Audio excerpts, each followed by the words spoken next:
Hello friends, welcome to my channel study blog with Shivendra. आज जो हमें टॉपिक आपको बताना है वो टॉपिक है दाखिल खारिज। आखिर ये दाखिल खारिज होता क्या है? इसी को हम म्यूटेशन कहते हैं। ये म्यूटेशन हमें कहां पढ़ना होता है? ये हमें रेवेन्यू कोड के अंतर्गत ये सेक्शन 33 से लेकर 35 तक के जो सेक्शंस हैं उसमें हमें ये पढ़ना होता है। अब ये रेवेन्यू कोड जो है हमारा, ये कहां आता है? ये हमें यूपी एचजीएस में देखने को मिलता है और यूपी जुडिशरी में देखने को मिलता है। यूपी एचजीएस में प्री और मेंस दोनों जगह आपसे क्वेश्चन ये पूछा जा सकता है और यूपी जुडिशरी में यही टॉपिक आपका मेंस में शॉर्ट नोट्स के रूप में आपसे ये पूछा जा सकता है कि बताइए दाखिल खारिज क्या होता है। ठीक है, तो ये टॉपिक आपको जानना बेहद जरूरी है। रही बात क्लास की, यदि आपको यूपी एचजीएस की या यूपी जुडिशरी की क्लास ज्वाइन करनी है तो आप मुझे बताए गए नंबर पे कॉल या व्हाट्सएप के माध्यम से क्लास को ज्वाइन कर सकते हैं। साथ ही साथ ये हमारा टेलीग्राम ग्रुप है शिवेंद्र लॉ स्टडी के नाम से, इसको भी आप ज्वाइन कर सकते हैं। तो चलिए बात करते हैं अपने टॉपिक पर दाखिल खारिज के संबंध में। देखिए, ये दाखिल खारिज के संबंध में हमने ये चार्ट आप लोगों के लिए बनाया हुआ है। सबसे पहले हम ये समझते हैं कि आखिर ये दाखिल खारिज है क्या। दाखिल खारिज को ही हम कहते हैं नामांतरण कहते हैं। जो दाखिल खारिज शब्द है ये एक उर्दू शब्द है, ये ध्यान रखिएगा। इसी को म्यूटेशन के नाम से जाना जाता है। दाखिल खारिज है क्या, सबसे पहले हमें ये जानना जरूरी है कि होता क्या है दाखिल खारिज। देखिए, यहां पर दाखिल का क्या मतलब होता है? दाखिल का मतलब होता है अंकित करना। ठीक है, क्या करना? अंकित करना। और वहीं खारिज का मतलब क्या होता है? निरस्त या हटा देना। ठीक है, दाखिल का मतलब अंकित करना और खारिज का मतलब होता है निरस्त या हटा देना। जैसे एक मैं एग्जांपल के थ्रू आपको समझाना चाहता हूं। जैसे कि मान लीजिए ये कोई लैंड है, ठीक है, भूमि है। मैं क्या करना चाहता हूं? ये आपको देना चाहता हूं, आपको देना चाहता हूं। तो इस दशा में क्या होगा? इसका जो मालिकाना हक किसका है? ये मेरा है और मैं अब आपको देना चाहता हूं। तो उस दशा में अब यहां पे क्या होगा कि जो मालिकाना हक मेरा था अब वो आपका हो जाएगा। लेकिन कैसे होगा कि अब यहां पे क्या हो जाएगा कि मेरा नाम हट जाएगा। मतलब क्या हो जाएगा? मेरा नाम यहां से निरस्त हो जाएगा, हट जाएगा। अब आपका नाम चढ़ जाएगा, अर्थात अंकित हो जाएगा आपका नाम। जो पुराना स्वामी था उसका नाम हटा दिया जाएगा, जो नया स्वामी है उसका नाम यहां पर अंकित हो जाएगा, चढ़ जाएगा। तो इसी प्रक्रिया को ही हम क्या कहते हैं? दाखिल खारिज के नाम से जानते हैं। अर्थात कि आपका नाम क्या हुआ? दाखिल हो गया। मेरा नाम क्या हुआ? खारिज हो गया। खारिज होने के बाद ही आपका नाम यहां पर चढ़ता है। तो सबसे पहले जो प्रक्रिया होती है वो खारिज की होती है और उसके बाद जो होती है वो दाखिल की होती है। अर्थात मेरा नाम वहां से काट दिया जाएगा पहले, उसके बाद आपका नाम चढ़ाया जाएगा। हालांकि जो बोला जाता है उसे दाखिल खारिज बोला जाता है, खारिज दाखिल नहीं बोला जाता। ये ध्यान रखिएगा। भले ही प्रक्रिया पहले ये होती है, इसके बाद ये होता है, लेकिन इसका नाम जब भी आप लेंगे तो दाखिल खारिज के नाम से इसे पुकारेंगे। ठीक है, खारिज दाखिल के नाम से नहीं पुकारेंगे। क्लियर बात? आई होप आप समझ चुके होंगे कि दाखिल खारिज होता क्या है।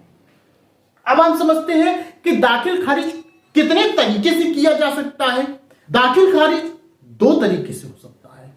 पहला उत्तराधिकार के माध्यम से, दूसरा अंतरण के माध्यम से। उत्तराधिकार के माध्यम से कैसे होगा? एक एक चीजों को हम लोग समझते चलते हैं।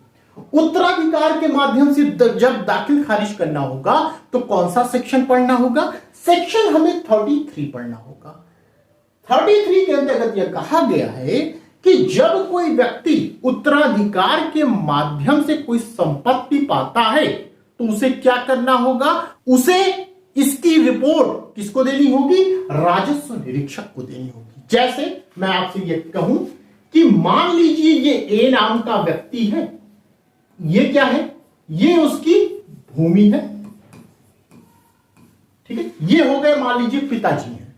ए नाम के व्यक्ति पिताजी हैं इनकी ये भूमि है, पिताजी मर जाते हैं, अब ये भूमि उत्तराधिकार के माध्यम से, सक्सेशन के माध्यम से किसमें चली जाती है? ये बी है, ये कौन है? ये बेटे हैं, ये कौन है? ये पिताजी है। तो पिताजी की ये भूमि थी, पिताजी मर गए, तो अब उनकी भूमि कहां चली गई? उनके बेटे बी में चली जाएगी। तो यही कहा गया उत्तराधिकार के माध्यम से उनके पास वो जो प्रॉपर्टी है, जो भूमि है, वो चली जा रही है। ठीक है, तो यहां क्या कहा जा रहा है? कब्जा प्राप्त करने वाला व्यक्ति कौन प्राप्त कर रहा है? बी, उनका बेटा प्राप्त कर रहा है। राजस्व निरीक्षक को रिपोर्ट करेगा कि भैया ये भूमि अब मेरे पास आ गई है। ये राजस्व निरीक्षक भी क्या करेंगे? राजस्व निरीक्षक को इस बात से अवगत कराएंगे कि ये भूमि मेरे पास आ गई है। ठीक है, तो अब रिपोर्ट प्राप्त होने पर जैसे ही बी के द्वारा राजस्व निरीक्षक को वो रिपोर्ट दी जाती है, तो रिपोर्ट प्राप्त होने पर क्या होता है?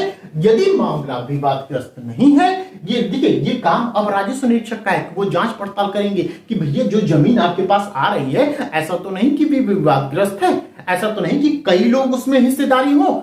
तो ये देखते हैं कि मामला जो है विवादग्रस्त नहीं है, सिंपल है एकदम, कि ए नाम का व्यक्ति था जो पिता है, उनके बाद पुत्र था, इकलौता पुत्र वही है, उसी के पास जमीन जा रही है। तो यहाँ पे क्या है? मामला अगर विवादग्रस्त नहीं है तो खतौनी में अब लिखित किया जाएगा। कहां लिखा जाएगा?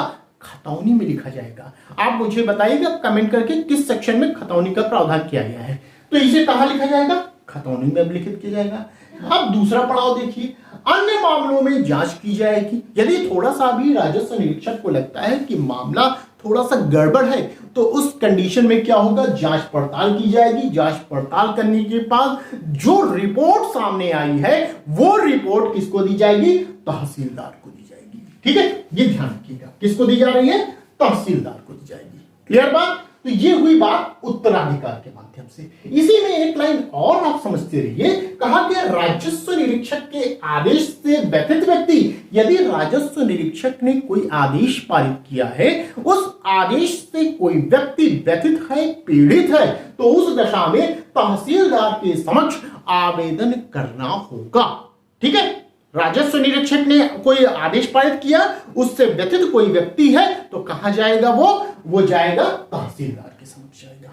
ठीक है, यहां पर आवेदन करना होगा। क्लियर? तो ये एक पॉइंट आपने समझ चुके होंगे, उत्तराधिकार के द्वारा कैसे दाखिल खारिज की प्रक्रिया हो रही है। एक बात और समझिएगा कि जब कोई भूमि हम लोग लेते हैं, जब हम प्लॉटिंग होती है या अब बना बनाया मकान आप लेते हैं, तो वहां पे क्या होता है? रजिस्ट्री होती है। तो क्या रजिस्ट्री मात्र से ही वो मकान आपका हो जाता है? वो बिल्डिंग आपकी हो जाती है? वो जमीन आपका हो जाता है? नहीं, केवल रजिस्ट्री मात्र से ही वो जमीन, वो बिल्डिंग आपकी नहीं हो जाती। तब तक नहीं हो जाती जब तक उस जो खतौनी है उसमें जब तक आपका नाम दर्ज न हो जाए, दाखिल खारिज की प्रक्रिया जब तक पूरी न हो जाए, तब तक वो बिल्डिंग, वो भूमि, वो भवन आपके नाम नहीं होगा। ठीक है, सिर्फ रजिस्ट्री मास से वो चीज आपकी नहीं हो जाती जब तक दाखिल खारिज की प्रक्रिया पूरी न हो जाए। ठीक है, अर्थात कि जो पुराना वाला स्वामी है उसका नाम काट दिया जाए और आपको यदि दिया जा रहा है तो आपका नाम वहां पर चढ़ा दिया जाए। ठीक है, चलिए देखिए, काफी लोग कंफ्यूज यही होते हैं कि भैया रजिस्ट्री हो गई, मेरे नाम से हो गई। काफी लोग देखिए लॉ से इतना अवगत तो है नहीं, तो वो समझते हैं कि रजिस्ट्री हो गई, वो हो गया मेरा। नहीं, सिर्फ रजिस्ट्री वहां से नहीं होगा, वहां दाखिल, उसके बाद दाखिल खारिज की प्रक्रिया होती है, उसको भी अपनाया जाता है। क्लियर? तो ये हुआ उत्तराधिकार के माध्यम से। अब आते हैं अंतरण के माध्यम से। हमने बताया आपको दाखिल खारिज की जो प्रक्रिया कितने तरीके से हो रही है? दो तरीके से हो रहा है दाखिल खारिज, एक उत्तराधिकार के माध्यम से, दूसरा अंतरण के माध्यम से। उत्तराधिकार के माध्यम से कैसे होगा ये हमने बता दिया। अब अंतरण के माध्यम से कैसे होगा? अंतरण के माध्यम से समझिए कि जैसे मेरी ये भूमि है, ये मैं आपको देना चाहता हूं, तो ये क्या हुआ? ये अंतरण के माध्यम से हो गया। अब अंतरण के माध्यम से होगा तो यहां पर मेरा नाम क्या है? उस भूमि का स्वामी मैं हूं, तो मेरा नाम कट जाएगा, आपका नाम चढ़ा दिया जाएगा। ठीक है, यही तो है दाखिल खारिज की प्रक्रिया। तो यहां पे देखते हैं क्या है, जब अंतरण द्वारा होगा तो हमें सेक्शन पढ़ना है 34 और 35 पढ़ना होता है। यहां पे कहा गया अंतरण के मामलों में रिपोर्ट की जाएगी। कहां की जाएगी? तहसीलदार को की जाएगी। आप हैं, ठीक है, जैसे ये ए नाम का व्यक्ति है, इसने दिया कोई भूमि, किसको दिया? इसने दिया बी नाम के व्यक्ति को, ठीक है। ये क्या हो रहा है? ये अंतरण हो रहा है, ठीक है, अंतरण के माध्यम से जा रही है भूमि। तो यहां पर ए ने जैसे ही बी को वो भूमि दिया तो बी क्या करेंगे? बी ये करेंगे कि ऐसी रिपोर्ट वो किसको देंगे? तहसीलदार को। ध्यान रहे, मोस्ट इंपॉर्टेंट, जब उत्तराधिकार के माध्यम से कब्जा प्राप्त किया जाता है तो उसकी रिपोर्ट किसको दी जाती है? राजस्व निरीक्षक को दी जाती है। और जब अंतरण के माध्यम से कब्जा प्राप्त किया जाता है तो उसकी रिपोर्ट किसको दी जाती है? तहसीलदार को दी जाती है, ठीक है। ये आप याद रखिएगा, मोस्ट इंपॉर्टेंट है। अब समझिए, जैसे ही आपने क्या किया, तहसीलदार को वो रिपोर्ट दी कि भैया वो जो जमीन है वो या कब्जा है मेरे पास आ चुका है, तो तहसीलदार इस बात की जांच करेगा क्या वाकई में वो जो जमीन है वो आपके पास आई है। ऐसा तो नहीं कि वो विवादित आपकी जमीन है जो आपको दी जा रही है, कई कब्जाधारी वहां पे हैं, उस जमीन से लगे हुए हैं, ऐसा तो नहीं है। तो इस बात की जांच कौन करता है? तहसीलदार करते हैं। अब मामला विवादित अगर नहीं है, लग रहा है कि नहीं भाई मामला विवादित नहीं है, साफ सुथरी जमीन है, वो सही आपकी है, तो वहां पे क्या होता है? खतौनी में संशोधन का आदेश दिया जाता है। संशोधन का आदेश मतलब खतौनी में, जैसे मेरी जमीन थी, मैंने बताया, तो मेरा नाम काट दिया जाएगा, आपका नाम चढ़ा दिया जाएगा, यही तो है दाखिल खारिज। तो यही खतौनी में संशोधन का आदेश दे दिया जाएगा। वहीं पर यदि लगता है कि मामला भाई विवादित है तो उस विवादित मामले को पहले निपटाया जाएगा, उसके बाद ही दाखिल खारिज की प्रक्रिया आगे की जाएगी। क्लियर बात? नेक्स्ट पॉइंट, तहसीलदार के आदेश से व्यथित व्यक्ति। अब यहां तहसीलदार के द्वारा अगर कोई आदेश पारित किया जा रहा है और कोई व्यक्ति उस आदेश से पीड़ित है, व्यथित है, तो वह 30 दिन के भीतर, ध्यान रहे, कितने दिन के भीतर? 30 दिन के भीतर उप जिलाधिकारी, मोस्ट इंपोर्टेंट, उप जिलाधिकारी को अपील कर सकता है, ठीक है। तो अपील कहां होगी? उप जिलाधिकारी को होगी। कितने दिन में होगी? 30 दिन के भीतर होती है, ठीक है। ये चीज आप जानते रहिए। तो इस तरह आपने ये देखा कि दाखिल खारिज कैसे हो रहा है, दो तरीके से हो रहा है, उत्तराधिकार के माध्यम से हो रहा है और अंतरण के माध्यम से हो रहा है। उत्तराधिकार के माध्यम से आप कब्जा पाते हैं तो कहां रिपोर्ट करते हैं? राजस्व निरीक्षक को आप रिपोर्ट करते हैं। वहीं पर यदि अंतरण के माध्यम से आप कब्जा पाते हैं तो रिपोर्ट कहां करते हैं? तहसीलदार को करते हैं। क्लियर बात? तो इस तरह ये दाखिल खारिज की प्रक्रिया आई होप आपको समझ में आ गई होगी। यदि आपको समझ में आ गई है तो प्लीज वीडियो को लाइक कर दीजिएगा, शेयर कर दीजिएगा और चैनल पे यदि आप नए हैं तो चैनल को सब्सक्राइब कर दीजिएगा। साथ ही साथ यदि आपको क्लास ज्वाइन करनी होगी तो आप मुझे बताए गए नंबर पे कॉल या व्हाट्सएप के माध्यम से क्लास को ज्वाइन कर सकते हैं। साथ ही साथ ये हमारा टेलीग्राम ग्रुप है, इसको भी आप ज्वाइन कर लीजिएगा। आप कोई भी प्रिपरेशन कर रहे हैं, किसी भी स्टेट जुडिशरी की प्रिपरेशन कर रहे हैं, एपीओ की तैयारी कर रहे हैं, चाहे यूपी एपीओ, राजस्थान एपीओ या कहीं की भी एपीओ की प्रिपरेशन कर रहे हैं, तो आप आगे की तैयारी करना चाहते हैं तो आप मुझसे संपर्क कर सकते हैं और क्लास को ज्वाइन कर सकते हैं। तो बस आज के लिए इतना ही, फिर मिलते हैं नेक्स्ट वीडियो में। Thank you.